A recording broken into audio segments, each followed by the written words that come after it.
नमस्कार, मैं हेमंत कृष्ण द संकेत लाइव में आप सभी का स्वागत है। दोस्तों, अभी अभी मुख्यमंत्री योगी आदित्यनाथ के आवास पर मंत्री समूह की बैठक जो हो रही थी वो समाप्त हो गई है। एक एक करके मंत्री अपने घर निकल गए हैं या अपने काम पे निकल गए हैं। दोस्तों, यूपी में 10 विधानसभा पर उपचुनाव होना है और इसी संबंध में योगी आदित्यनाथ के आवास पर यह बैठक चल रही थी। वहां एक नारा निकल करके सामने आया है, इस बार 10 के पार। इसके पहले अब की बार 400 के पार का नारा लगा था और इस बार योगी आदित्यनाथ के आवास पर जो नारा निकल के आया है वो आया है इस बार 10 के पार। यानी उत्तर प्रदेश में जिन 10 विधानसभा सीटों पर उपचुनाव होने हैं उसमें 10 के 10 सीट भारतीय जनता पार्टी जीतने का लक्ष्य बना करके चल रही है।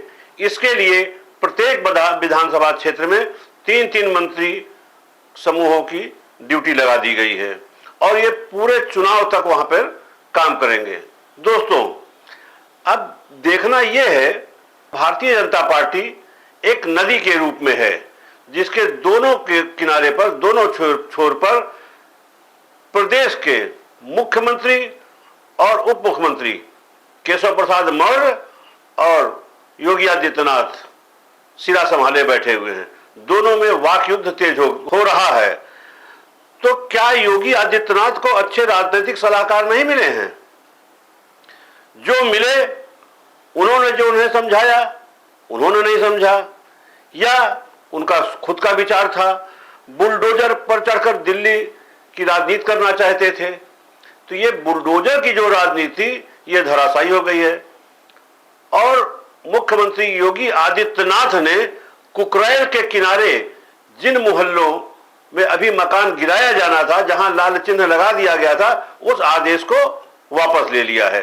तो ये बुलडोजर की राजनीति है, उस राजनीति से जो उत्तर प्रदेश में तमाम सीटें हार गए, बहुमत की भी सीटें नहीं दिला पाई उत्तर प्रदेश की राजनीति, तो उसका असर कहीं बुलडोजर राजनीति तो नहीं थी।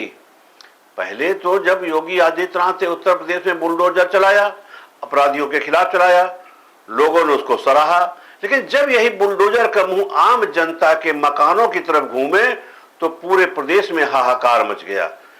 इसी लोकसभा चुनाव के बाद कुकरैल के किनारे जो 5 मोहल्ले बसे हुए हैं, जहां अभी आदेश दे दिया गया था कि सारे के सारे मकान ढहा दिए जाएंगे और प्रत्येक मकानों पर लाल क्रॉस का निशान लगा दिया गया था, लेकिन इस बदलती राजनीति में मुख्यमंत्री योगी आदित्यनाथ को अपना आदेश वापस लेना पड़ा। यानी योगी आदित्यनाथ बैकफुट पर आ गए और अभी जो लोकसभा का चुनाव हार चुके थे उस संबंध में जो भारतीय जनता पार्टी की कोर कमेटी की बैठक हुई उत्तर प्रदेश में, उसमें तो उप मुख्यमंत्री केशव प्रसाद मौर्य ने तो सीधे सीधे मुख्यमंत्री पर आरोप लगाया कि सरकार से न जनता खुश है, न कार्यकर्ता खुश है, न मैं खुद खुश हूं।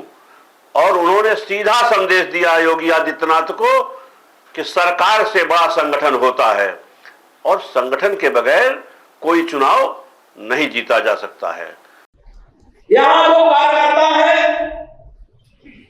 उनसे इतना है कहूंगा, आवाज तो यहां सरकारी व्यवस्था के साथ का विकास मिला। मैं सदा कहता था और आज इस प्रदेश कार्य समिति में मैं संगठन के वरिष्ठता हमारे देश के और प्रदेश के नेतृत्व के सामने कह रहा हूं, संगठन सरकार से बड़ा है।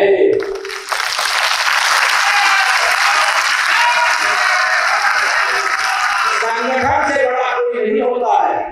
तो दोस्तों, जो दोनों में ये बगावत के सुर दिखाई पड़े, यानी योगी आदित्यनाथ उत्तर प्रदेश के मुख्यमंत्री हैं, केशव प्रसाद उप मुख्यमंत्री हैं, लेकिन दोनों नदी के 2 किनारे साबित हो रहे हैं।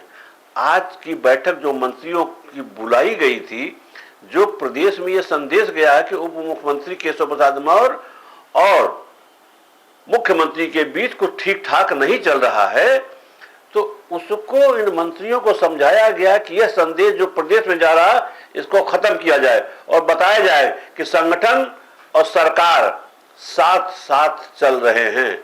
लेकिन क्या यह संदेश दे पाएंगे?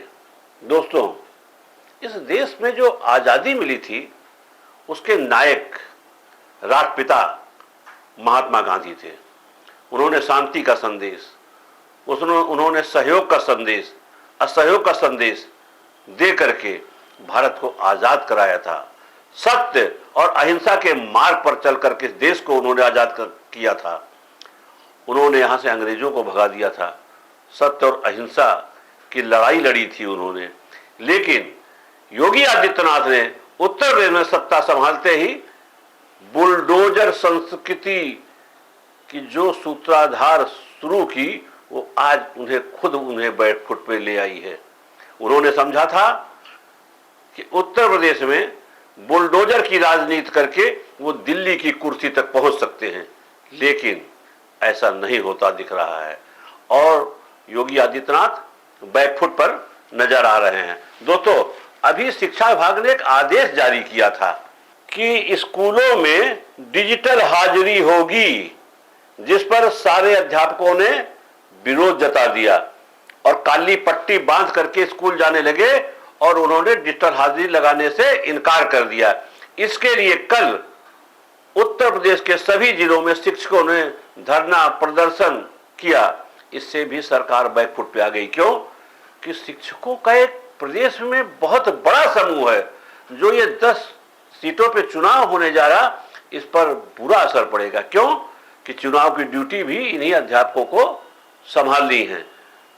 तो इन्हें लगा कि हम चुनाव हार सकते हैं 10 सीटों पे, तो लिहाजा सरकार ने डिजिटल हाजिरी के आदेश को वापस ले लिया या वापस लेना पड़ा। यानी बुलडोजर संस्कृति से बैकफुट पर आए और अध्यापकों के मामले में डिजिटल हाजिरी को लेकर के बैकफुट पर सरकार आ गई। अब देखना दोस्तों ये है कि जो ये 10 सीटों पर चुनाव होने जा रहा है और जो नारा निकल करके आया है, इस बार 10 पार कैसे होगा? आप अंबेडकर नगर को ले लीजिए, 5 की 5 विधानसभा सीट समाजवादी के खाते में है।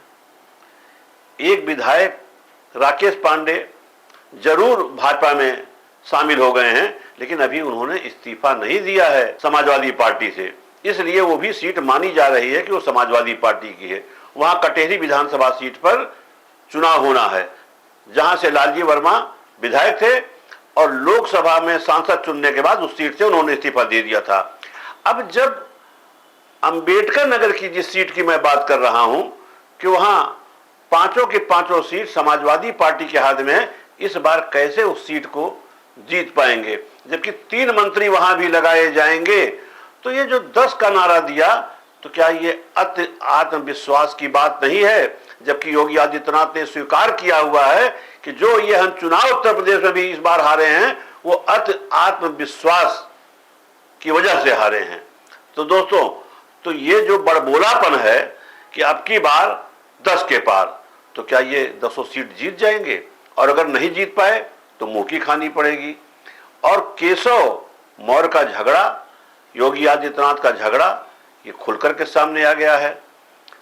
पूरे भरी मीटिंग में केशव प्रसाद ने योगी आदित्यनाथ को ललकारा है कि सरकार से बड़ा संगठन है। वैसे आपको बता दें कि 2002 में केशव मौर्य ने राजनीति शुरू की थी और इलाहाबाद पश्चिम सीट से चुनाव लड़ा था, 7 में भी चुनाव लड़ा था, लेकिन ये दोनों चुनाव वो हार गए थे। उसके बाद 2013 में सांसदी का चुनाव लड़े और चुनाव जीत गए, सांसद हो गए। उसके बाद वो प्रदेश के अध्यक्ष बनाए गए भारतीय जनता पार्टी के। उन्हीं के नेतृत्व में 2017 का चुनाव भी भारतीय जनता पार्टी ने पूर्ण बहुमत से जीती। लेकिन जहां केशव प्रसाद मौर्य समझ रहे थे कि मैं इस बार मुख्यमंत्री हो जाऊंगा, लेकिन नहीं, वो मुख्यमंत्री नहीं हो पाए। योगी आदित्यनाथ आकाश से टपके और उत्तर प्रदेश के मुख्यमंत्री हो गए। तभी से दोनों के बीच में मनमुटाव शुरू हो गया और जो अब खुल करके सड़क पर आ गया है। वो नहीं चाहते हैं, और यही नहीं, जो दो डिप्टी सीएम हैं दोनों को दोनों मुख्यमंत्री बनना चाहते हैं, यानी अपने नाम के आगे से डिप्टी हटा करके फुल सीएम बनना चाहते हैं। कांग्रेस के प्रवक्ता सुरेंद्र राजपूत ने भी आरोप लगाया है कि उत्तर प्रदेश में इस झगड़े के कारण विकास का काम पूरी तरीके से ठप हो गया है, कोई काम नहीं हो रहा है और पार्टी आपस में ही लड़ रही है।